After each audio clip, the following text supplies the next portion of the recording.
देखो 2014 कहतु कि 2019 कहतु ओडिशार संदर्भ में एक्जिट पोल सबु बेले भूल प्रमाणित होती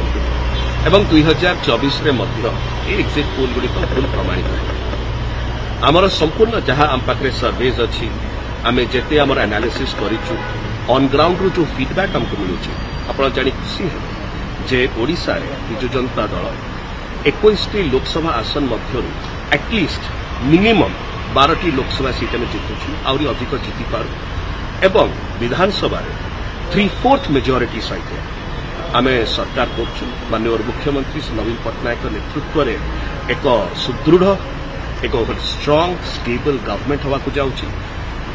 147 आम असेंबली सीट्स रही 3/4 जो देखिए मिनिमम 110 सीट सेटा 110 ରୁ 115 उपरकू भी जाइपारे एवं आमर जो सर्वेस कहते that we are very well poised. आम पाखे जो प्रकार नंबर्स आमर आसुची आम समस्त उत्साहित अच्छु एवं जो एक्जिट पोल गुड़िक आसुची 2014 में भूल प्रमाणित होते 2019 में भूल प्रमाणित होते 2024 में ओडिशार संदर्भ